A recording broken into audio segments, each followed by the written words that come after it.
Okay, thank you everybody for joining us. I'm Jim Carafano at Heritage. I'm going to kick it over to Glenn at Saratoga here in just a minute, but I think we'll just give it another minute or two for other folks to join in. Then Glenn will kind of go over the ground rules and introduce our speakers, and we'll get started. And we were just joking before that,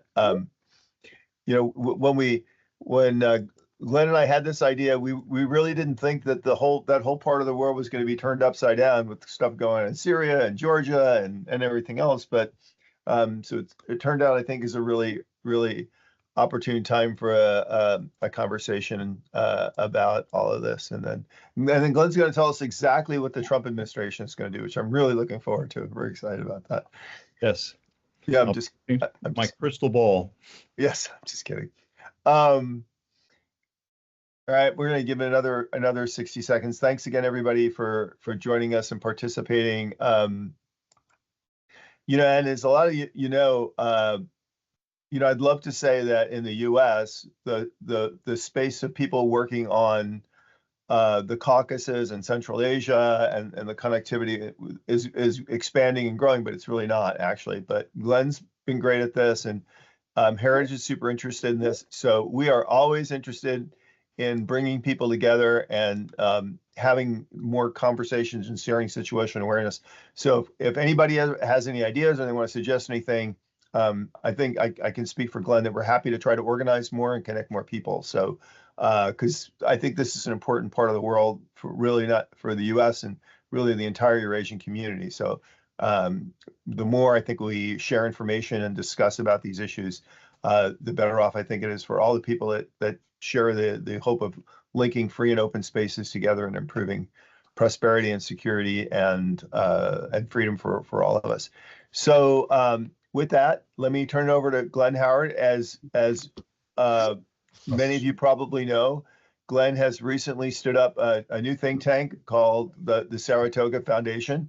And against my advice, everybody else thinks it's a really great name. And he can also explain why it's called the Saratoga Foundation. But Glenn has put together a tremendous panel here to talk about the Caspian Sea and the issues surrounding that. So I'm going to turn over to Glenn. He's going to go over the ground rules, introduce our speakers, and then we should have some time for question and answer and dialogue, and then we'll wrap exactly at 10 a.m. Eastern Standard Time. So with that, let me turn it over to Glenn Howard. And Glenn, why don't you kick us off? And I would just say also, if you're not speaking, if you please leave your phone on, leave your microphone on mute, that'd be great. So Glenn, over to you. Yeah, thank you very much, Jim. Thank you for everyone today for joining us. This is been looking forward to this event. The title of the event today is the Forum on Security and Prosperity, Prospects for the Caspian Sea. It's very timely, I think, because of the, I think a lot of developments that are occurring around the world. We have the situation in Georgia continues to simmer. We also still have ongoing negotiations over Karabakh between Armenia and Azerbaijan, and then you have Kazakhstan that's also being a major player in the Caspian and trying to manage its oil exports and its neighbors that surrounded in this part of Central Asia that's very strategically important. We're trying to get a greater focus on the Caspian Sea again, and basically with the new administration coming in January, this is going to be very, I think, very timely, because we're going to be setting the kind of the discussion points for the future of Central Asia, the Caspian region, and the two important countries that really matter in the region. And today we have the ambassador of Kazakhstan that's here. We also have the ambassador of Azerbaijan. And why are these? Why distinctly is Kazakhstan and Azerbaijan important? Because Kazakhstan and Azerbaijan basically represent two corners of the region, of the Caspian region. You have one that is a country that's Kazakhstan, that is a neighbor, borders China, developed very strong relations with China as a part of East-West transit. Then you have Azerbaijan down in the other part of the Caspian that is a neighbor with Iran, strategically important, been an important part of U.S. strategy ever since the creation of the Baku-Tbilisi Ceyhan pipeline, it's a BTC, but this has been a very important part of the world. And so now with the new administration coming in, one of the things we wanted to talk about was where this would fit. We know there's going to be a maximum pressure 2.0 campaign by the incoming Trump administration that will focus on Iran. And so what our purpose was just to kind of not just think about the region and how the Trump administration may deal with its new maximum pressure 2.0 just from the Persian Gulf side, but look at it from the northern side and the important part that the Caspian region plays in terms of grand strategy. We have a new administration coming in that thinks about, in national security terms, about the importance of the Caspian, of tariffs, and the importance of China that it views as a strategic rival. So the incoming administration will be very focused on national security from the realm of trade and transportation. And so one of the big issues that it previously championed was the 3 Cs initiative, something that Jim Carafano has been very adamant in talking about, and Heritage has played a very major role with that. And we're just delighted that the Saratoga Foundation today is able to help foster this and play a role with this event. The Saratoga Foundation is named after the famous Battle of 1777 in the American Revolutionary War, which was a turning point in the Revolutionary War. And Saratoga Foundation is named after that because we feel that this region, this part of the world, Eurasia, is really at a major point in history which is affecting Europe and Asia. So why are we here today? Because Kazakhstan and Azerbaijan are right in the middle between Europe and Asia. So both have good relations with China, and they have trying to develop a new trade corridor that's very important. So the Caspian has always been about oil and gas, but now it's also about other strategic issues like the Middle Corridor, which our guest today will talk about. So just on that note, thank you for everyone for joining today. Our first speaker will be Ambassador Yerzhan Akhbayev. Ambassador Akhbayev has been here. He's been Kazakhstan's ambassador to the United States since 2021. I heard him recently speak about Operation Sapphire. He's certainly very eloquent and articulate in trying to discuss the strategic interests of the United States in Kazakhstan and the assistance that he gave Kazakhstan through Operation Sapphire. Kazakhstan is a very strategically important part of this world and of Eurasia, and also rich in mineral deposits as well. The ambassador's been here since 2021. He comes from a very rich background and experience working in the Kazakhstan Foreign Ministry. He's been Deputy Minister of Foreign Affairs of Kazakhstan. He served in that post from 2013 to 2021. So our second speaker will be the Ambassador Hazar Ibrahim. He's also been Azerbaijan's ambassador to the United States since 2021. So both have been in these posts for quite a while and have experience in that area. Ambassador Ibrahim has served in a very important strategic ally of Azerbaijan in Turkey. He served as ambassador to Turkey from 2017 to 2021. He's also got a lot of NATO experience and serving as head of mission in NATO from 2011 to 2017. And he also started his career off at the U.S. Embassy, or Azerbaijan's embassy in the United States here in Washington. And so my knowledge and contacts with him date back for more than a decade. So, Ambassador Akhbayev, I will turn the floor over to you. Please talk about and share with the new administration coming in, kind of your perspectives on the situation. I think Kazakhstan had a milestone achievement with the C5 meeting in New York, which brought together President Biden and the countries of the Central Asia met in New York, historic meeting, C5. My Azerbaijani friends have very keen on maybe changing the format to C5+1 to include Azerbaijan. So there's a lot of things strategically happening in the region now, and I'm sure you want to share those perspectives with us today and give us some insight on how the region is changing, where Kazakhstan will be with this new administration coming in, and how you would try to elevate its importance with the new incoming administration. So, Ambassador Akhbayev, the floor is yours. Thank you, Mr. Howard. Very good morning to everyone, and allow me to begin by expressing my sincere appreciation to both Saratoga and Heritage Foundations for hosting this event. And as Kazakhstan ambassador, I would like to start by reaffirming our enduring partnership with the United States under the continuing strategic partnership, which was elevated to the level of the enhanced strategic partnership during the Trump administration, the first one, 1.0. Our economic ties have reached really unprecedented levels.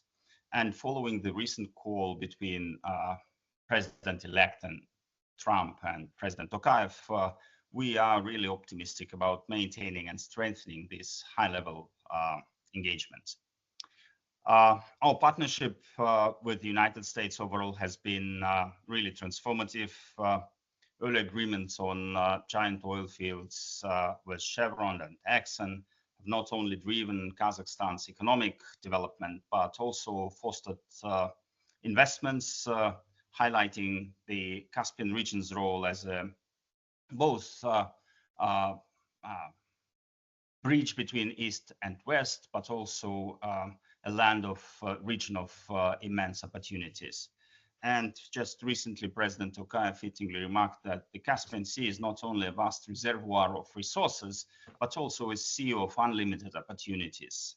So as we navigate the realities of disrupted supply chains and restrictions, this perspective resonates very well. And Kazakhstan's strategic role as the region's largest economy and growing middle power is further underscored by its vast resources. So just let me give you some statistics.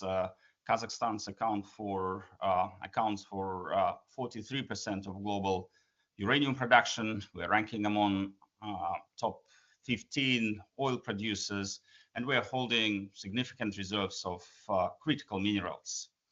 And Kazakhstan is prioritizing the diversification of trade routes with a particular focus on the middle corridor as a vital and sustainable link between our region, Central Asia, through South Caucasus to the global markets.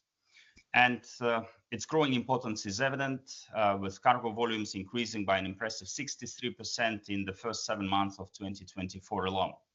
So being the largest landlocked country, Kazakhstan understands how connectivity is important and is the cornerstone of economic growth, creating the opportunities that extends far beyond the movement of goods. I should also mention very collaborative efforts now unfolding in Central Asia. We used to be referred as the least integrated region of the world, but with Kazakhstan leading the way, initiating the dialogue, and we this past August we just had the 6th consultative meeting of Heads of Central Asia. So we really experts started talking about the renaissance of Central Asia. And US plays a vital role in these processes through the C5+1 framework, which as plus one's roles are very, very important, and which was underscored by the recent C5+1 summit and the New York Declaration. Kazakhstan remains steadfast in ensuring that our region is not a battleground for competing powers, but a strategic land bridge, fostering constructive engagement. And we always reiterate that we wish to replace this great game concept with the concept of great gain for all in the heart of Eurasia. We also take pride in our engagement with the Organization of Turkic States. Kazakhstan has been one of the main drivers of its development. Today, it's an economic bloc with population exceeding 160 million, with GDP of 1.5 trillion. And through initiatives like the Turkic World Vision 2040, we're very much committed to shared prosperity and enhanced regional collaboration. Let me also mention that Kazakhstan plays very important role in fostering peace and security in the region and stability. And we largely seen, due to our efforts, as a quite recognized, I would say, peace broker, from hosting most recently negotiations between a brotherly nation of Azerbaijan and Armenia, to facilitating the Astana process on Syria. We do have a proven track record on those issues. And in the context of the Middle Corridor, we are trying to create not only an economic connectivity between the regions, but really this is also seen as an instrument of creating security and stability in the larger Eurasia. So in conclusion, let me just mention that Greater Caspian region is very rich in critical instruments to secure peace, stability, and sustainable development. However, the shifting dynamics of our time demand adaptive and visionary approaches. So we very much look forward to fruitful engagement with the incoming Trump administration 2.0 to address these and so many other issues. I thank you. Thank you very much. Ambassador Ibrahim. Thank you very much, Glenn, and everybody. I apologize for joining a little bit late. I am a little bit in quite a logistically weird location. Unlike our Caspian region, which is logistically is doing pretty well these days. Dr. Karafano, you mentioned in the beginning that there are not too many people left who are dealing with our region. And it's great to have two top-notch people who are here right now. Thank you very much for taking this initiative, and thank you both Heritage and Saratoga. I also love the name Glenn, and I really appreciate our long-standing friendship. I think it's almost impossible after my dear friend from brotherly Kazakhstan to add anything. He's always on top of the issues. But let me just try to conceptualize a little bit. Our brothers are hosting World Blitz and Rapid Chess Championship in New York, in Wall Street, soon by the end of December. And Ambassador very graciously invited me to join, to lose to all these stars there. But my point is not about the championship itself.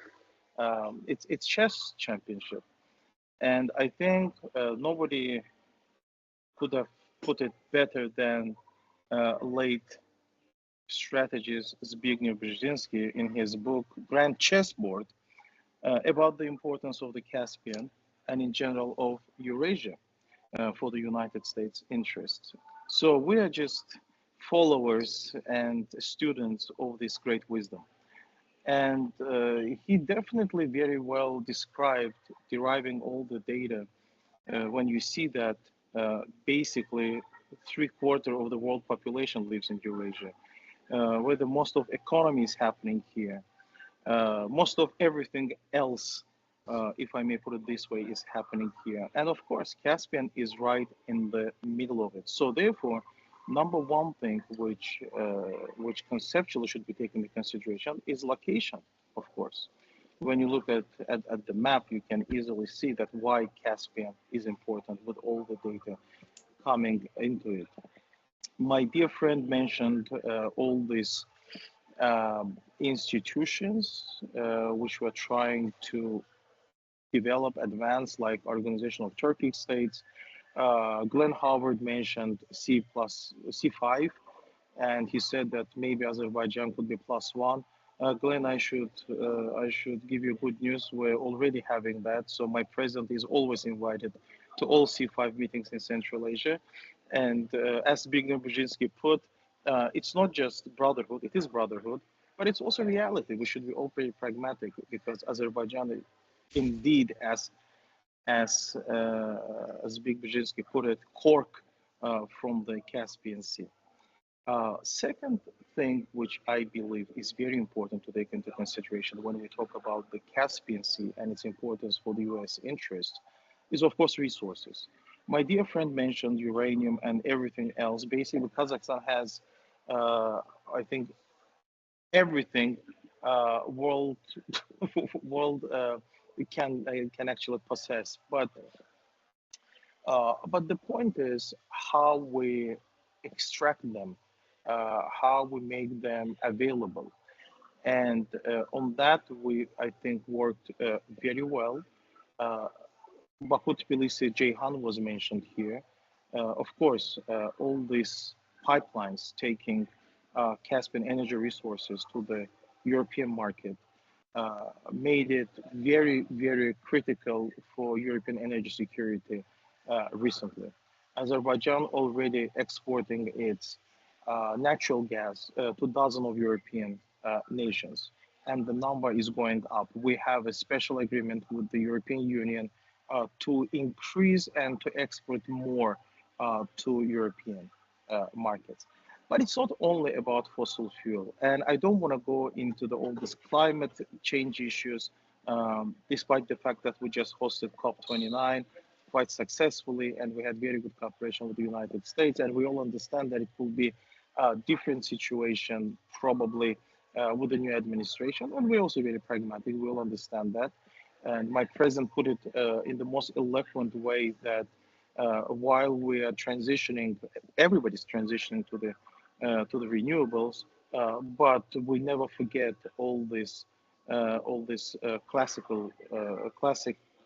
ways of getting energy resources. So oil and gas will be there for quite a long time, and we'll continue in that way. But there is a transition, there is more, and therefore resources are not limited to traditional resources.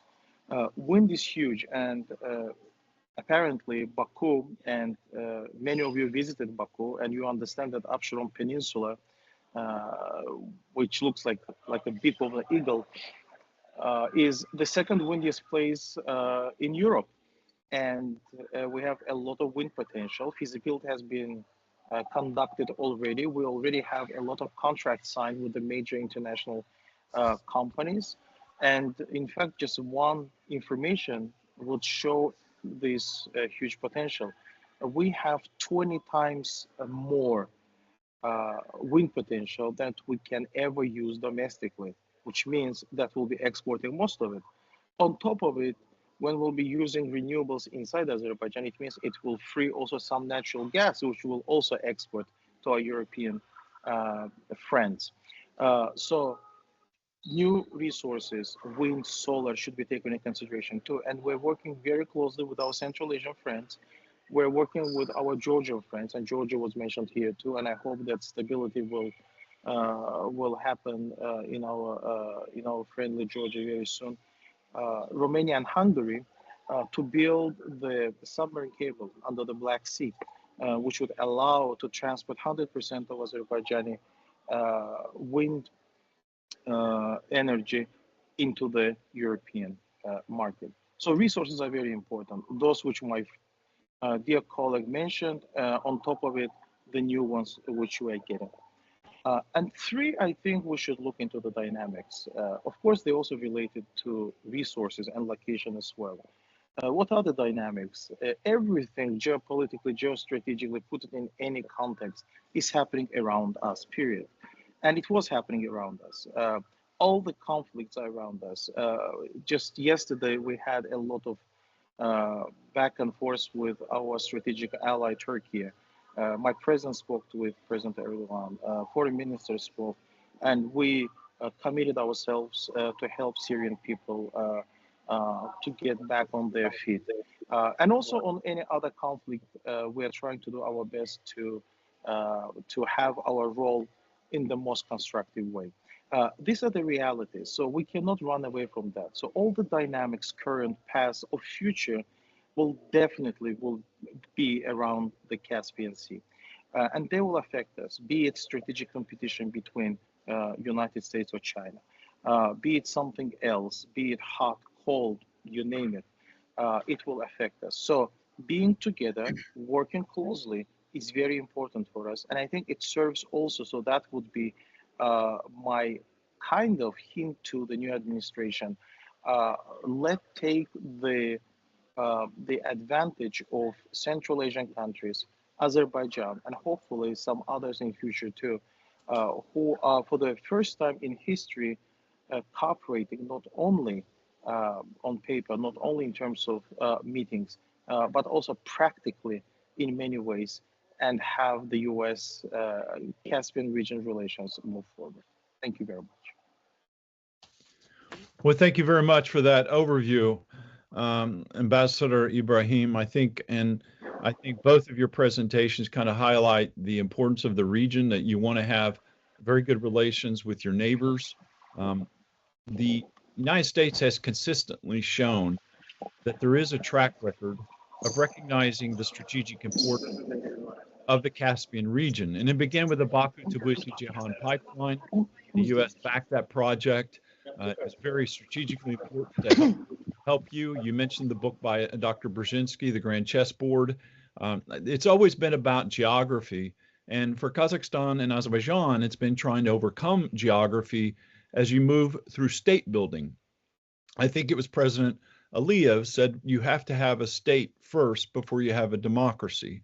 And I think that was a very important point, because state building and the institutions that come with it take a very long time, especially when you tried for several decades, you've tried to evolve as a region and develop your connectivity with the outside world and overcoming the imperial past of what your countries went through. And I think that's a very important aspect of it. I think that, as you're mentioning before, one of the things that we need to keep in mind, that the incoming administration will have a different kind of prism through which it views the outside world. I tried to allude to that at the beginning of my presentation. I believe that the ideas of a previous administration of democratic resilience and focusing on that are now going to transit to a president that will be incoming who chants the phrase drill, drill, drill. So the idea is that energy will be very important in the incoming agenda of the new administration. I think it will look at, and the way it looks at the rest of the world, it looks at Europe as an economic bloc that with European Union that it views as a trade rival. If someone was to come to me and say, well, what would be your elevator pitch to the incoming administration about why the Caspian region matters, I would say that, first of all, the Organization of Turkic States. You're talking about a new counterbloc that is emerging.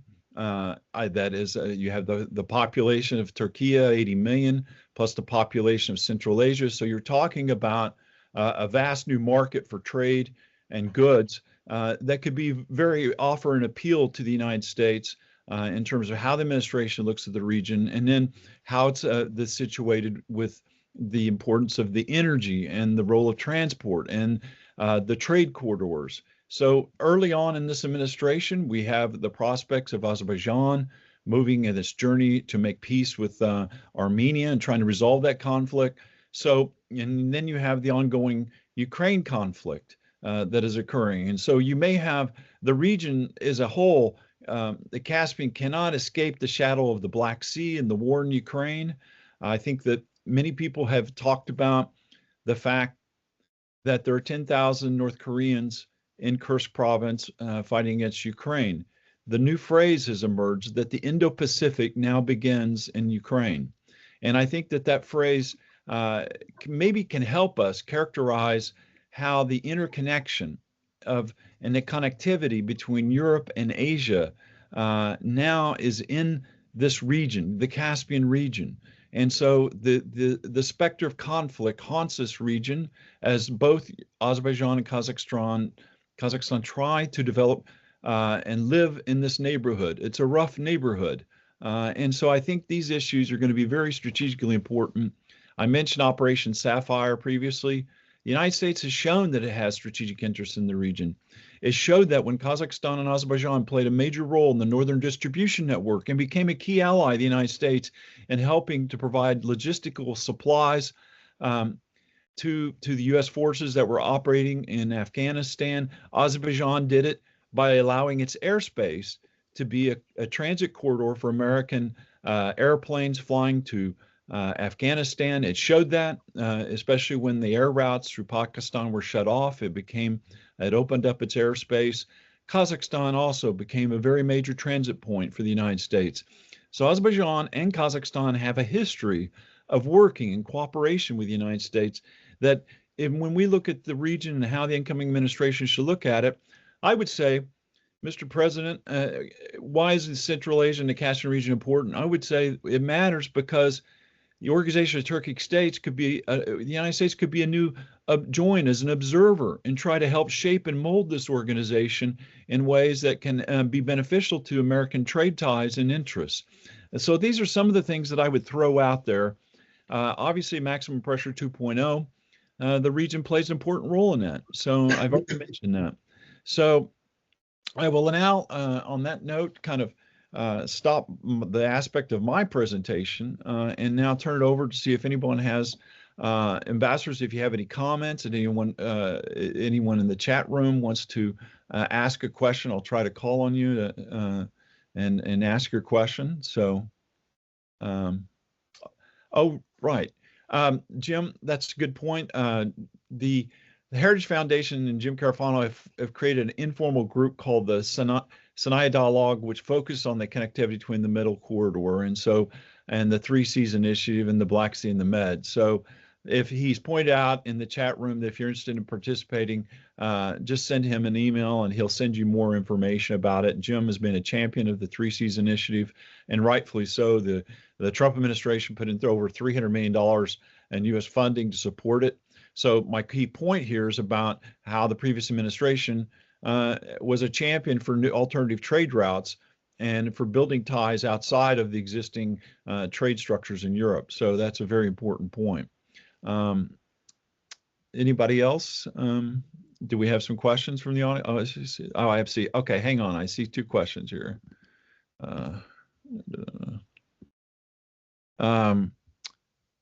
Let's see.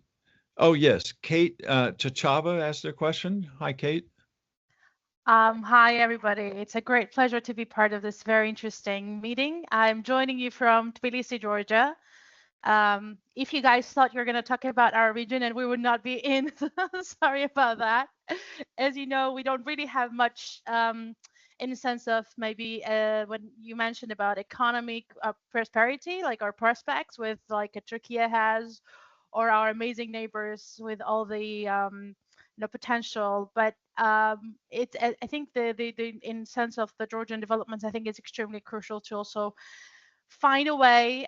You mentioned about the 5-minute elevator pitch, and I mean, I think Georgians really need that now as well. Like, how do we ensure that actually U.S. and the new Trump administration is actually taking us also into account? Because I think we have done really well to really anger all the potential friends, and we know we have many friends in the US. So I think in that sense, it would be very interesting to hear your perspectives about new administration positions in the region. You mentioned Ukraine, developments in Syria, developments in Israel, like all of that actually affects our region. So from that perspective, apart from economic priorities, do you see maybe other areas which could be actually of high interest for the new administration, and how would you recommend to move forward for the different actors from our region to actually make sure that the new administration has all the information necessary to push forward with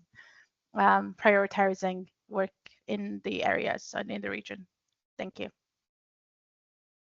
Ambassadors, do you want to respond or? And if I Glenn, may, she said U.S. administration. yeah. Okay. All right. Jim, do you want to address that? I see you raised your hand. Actually, no, I quite look. I think Kate, the important thing right now is really kind of sharing situation awareness about what's going on in Georgia. I think that's really, really important for everybody to really understand. So obviously, Georgia is absolutely pivotal because it is the key linchpin on connecting the middle corridor in Europe. It's also an important littoral state in the Black Sea. So we all think Georgia has an important role to play, and we all want a stable and prosperous country. I think just sharing information about what's going on right now is the most helpful thing to do. So I was going to mention in the chat, we do have a kind of Georgia crisis group, which we're just using to share information with interested people. So if people want to share information about what's going on in Georgia, or they have a view that they think is important for a perspective they think is important for people to understand, or if they want to join the group so they can hear what other people are saying. Again, if you just drop me an email at james.carafano@heritage.org, I'm happy to add folks to that. So I had two questions, actually. One was, I would love an update on the status of where we are in the Azerbaijan-Armenia efforts to secure a long-term peace deal. So that would be really interesting. And the other one, if either one of the ambassadors could maybe elaborate a little more on the organization of Turkic states and the kinds of things it does, so folks really understand about how to engage with the organization to really help them in their mission, that would be great.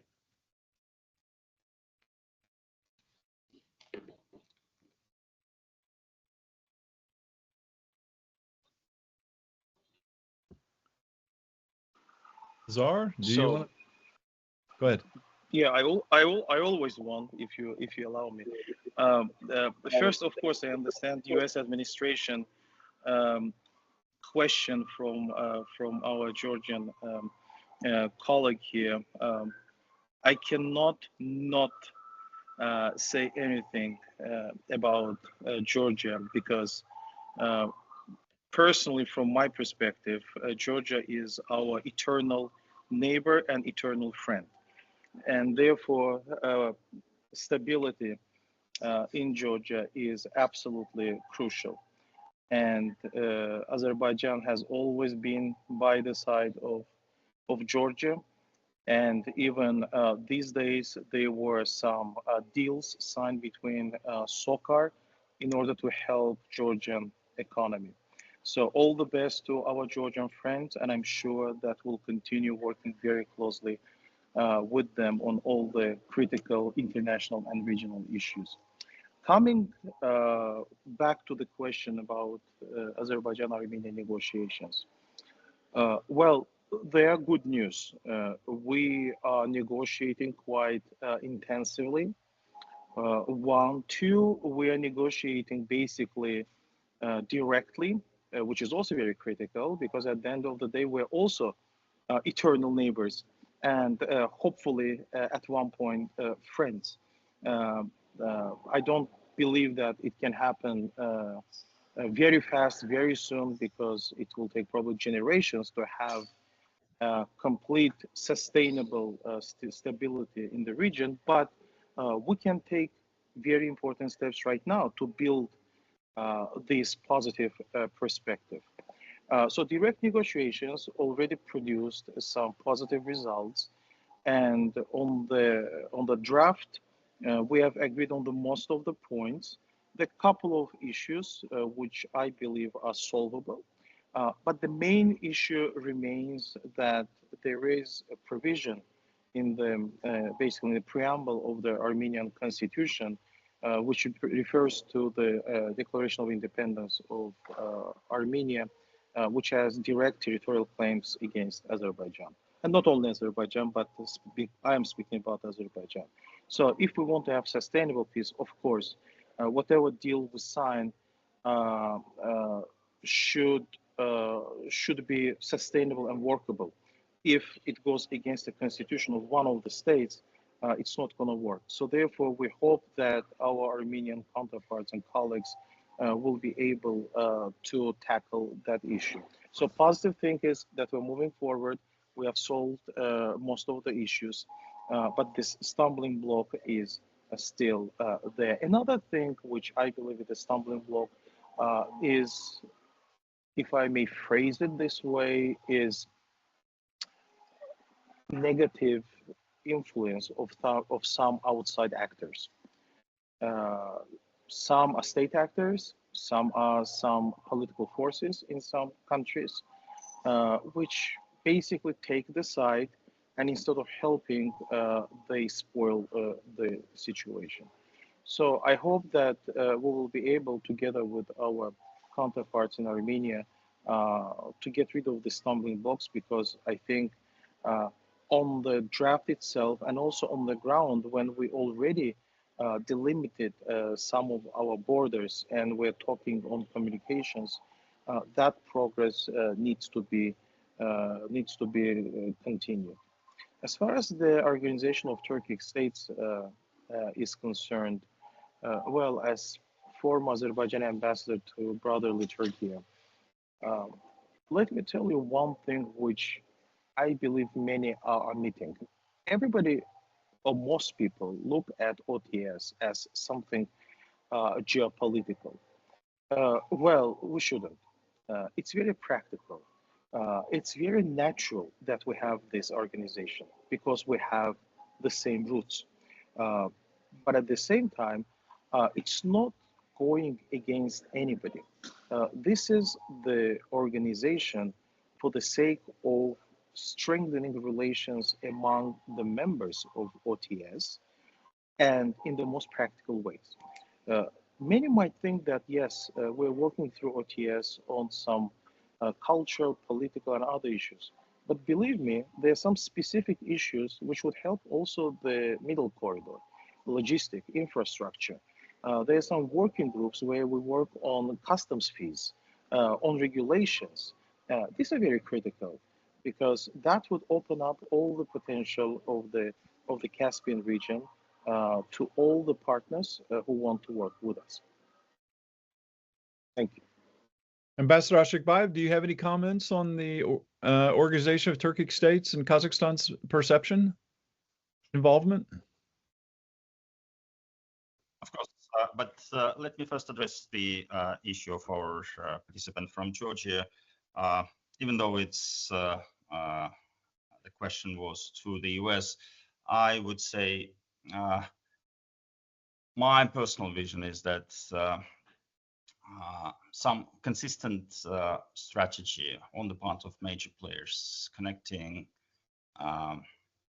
regions along the middle corridor would really be helpful.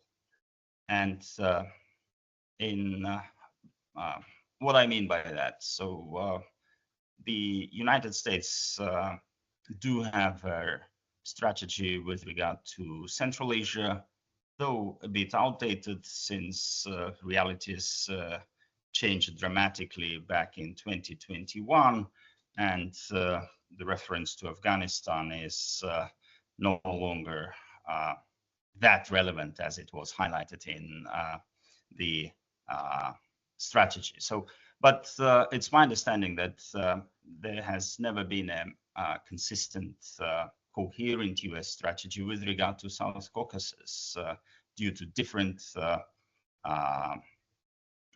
reasons. But it's now high time to streamline those perspectives, and to and this really would be in the interest of all the involved players, because we are talking about middle corridor running in the heart of Eurasia, and there are plenty of benefits to take account of. And secondly, I would advocate for much greater practical US investments in the region. It's very difficult situation, the disconnect between some political statements and actual presence, economic presence of the US companies in the region is, apart from energy sector, in case of Kazakhstan, and probably so many other of our partners, we really see very few growth areas. Prospects are huge, be it in agriculture, all the way from agriculture to IT industries. Potential is there, and all is needed is to translate those political commitments into some practical actions. With regard to organization of Turkic states, my brother Hazar has been quite eloquent on that. Let me just add that it's a bit it's a wrong perception to see, and that's my experience, to see OTS as solely Turkey's or Turkey's organization. This is not the case. You can take a look at the those organizations that really been the structure of the organization itself. It started, of course, with International Organization of Turkic Culture, Turksoy, back in the early 1990s, and this supports the idea. This is a natural partnership which developed from cultural ties to then Parliamentary Assembly of Turkic States, Turkbay stationed in Baku, to Turkic Academy, which is headquartered in Astana, and so on and so forth. So it's a very simplistic way to look at the OTS, simply because there is a big player with much bigger economy. But really, we are talking about and trying to create a much more interest-based organization, both in a sense, it's a universal organization, since it has to do with so many areas of cooperation. Thank you. Thank you. Kate, I want to go back to something you asked about, and I think that what sells with the Trump administration, incoming Trump administration, is the idea of trade and economic blocks, and where does the U.S. fit within that. So in the case of Georgia, I would argue that the administration could focus on the Anaklia Port project, a deep water port in the Black Sea that brings together all the countries in the region, and that the United States could play a role with the Georgian government and trying to broker some type of helping these two groups reconcile their differences, but holding out the prospect of the Anaklia of U.S. involvement in helping Georgia develop the Anaklia Port project. And I think because that interests Kazakhstan, interests Azerbaijan, that helps strengthen the connectivity of the region. So that would be one point I would say in these that struck me when you asked your question. Now I want to go to Andrej. You've been very patiently waiting. You asked a question. Zoltan, I see that you raised your hand, so I'll get to you. So Andrej, do you want to ask a quick question? Thank you for the floor. My name is Andrej. I work at the PUP Initiative, the first Serbian-American think tank dedicated to improving relations between the two countries. So yeah, good morning to everyone, although it's afternoon here in Belgrade. Now, it appears that further continuation of the US-China trade war is imminent, and the critical raw materials are among the key battlegrounds. And all around the world, decision makers are trying to figure out how to hedge against the potential consequences of the trade war. And I would like to know what is the perspective of Kazakhstan in this regard, considering the connection and proximity to China, as well as the growing critical materials partnership with the US and the European Union. So how directly do you think the tariff wars will impact Kazakhstan? Thank you very much.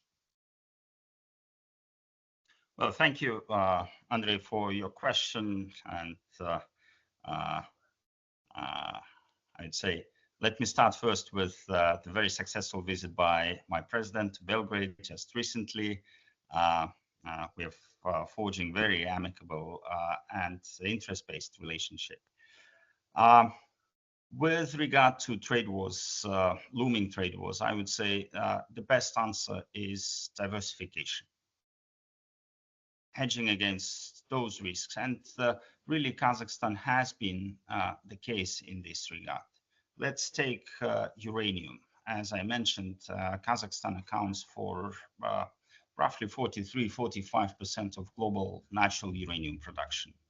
But it's run through joint ventures, of course, understandably with our neighbors, both Russia and China, but also with Japan, France, and Canada. And this is really gives us some room for maneuvering in making sure we are not caught in the situation we have no alternatives. So diversification is really the answer, but there is also an understanding to which the mentality in Kazakhstan, to which I referred as transforming the great game into great gain. So we really believe that Central Asia should not become a battlefield of different ideas or conceptions, but we really can be a lab, so to say, where different cooperative engagements can be tested. And it's equally applicable not only to great powers, but also to every desiring actors, be it from Southeast Asia, Middle East, Gulf states, or Latin America, like, of course, Europe, major powers go without saying. Thank you. Thank you. Zoltan?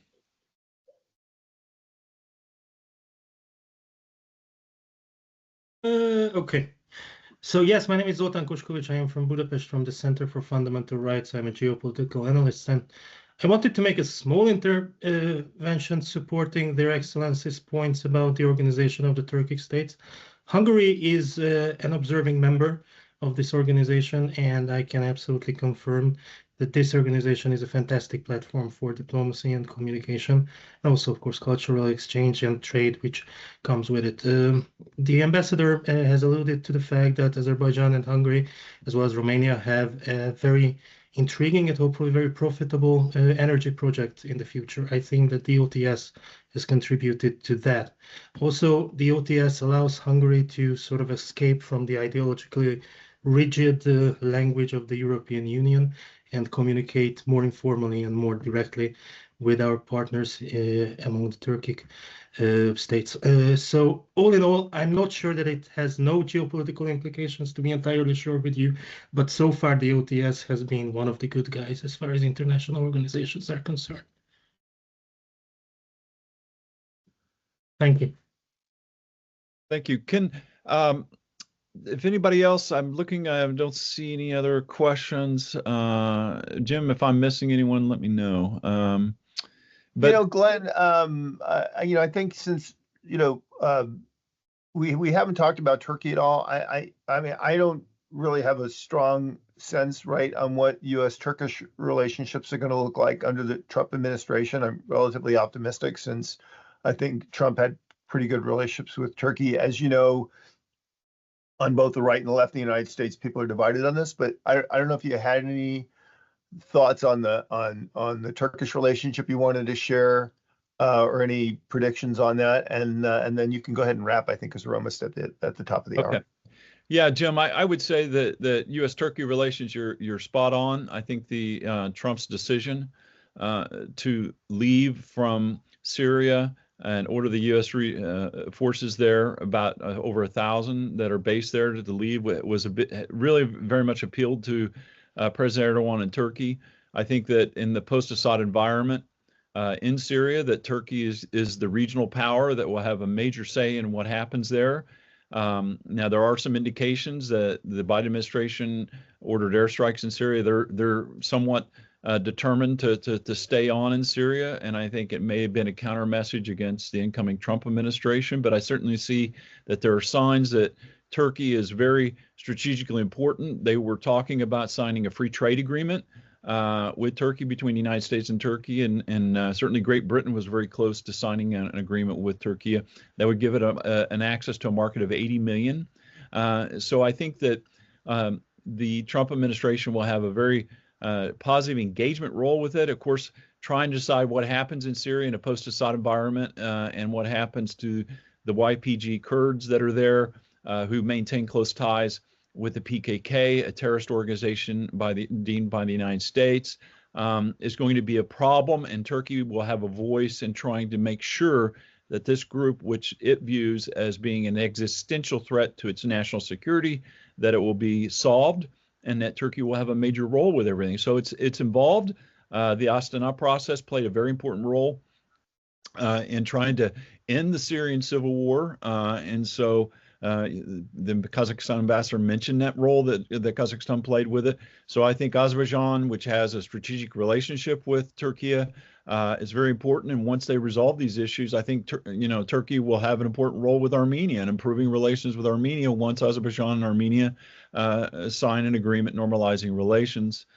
So I think there's a lot of, I think on the agenda of the Trump administration looks very, very good in terms of the differences in perspective than the Biden administration had.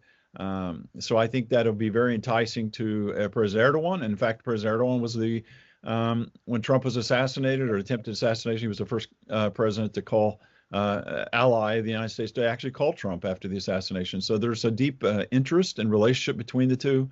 I think it will continue, but of course we need to see how things develop with the national security staffing of the United States. But I'm very optimistic, and so I think on that note, I wanted to thank everybody on behalf of Jim Carafano, the Heritage Foundation, and the Saratoga Foundation.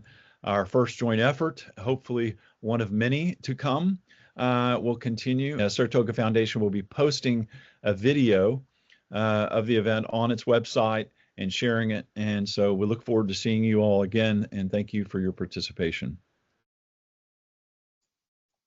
Mr. Ambassador. Thank you. Appreciate it. Thank you very much. Ambassador Ashokbayev, thank you. Thanks, everybody.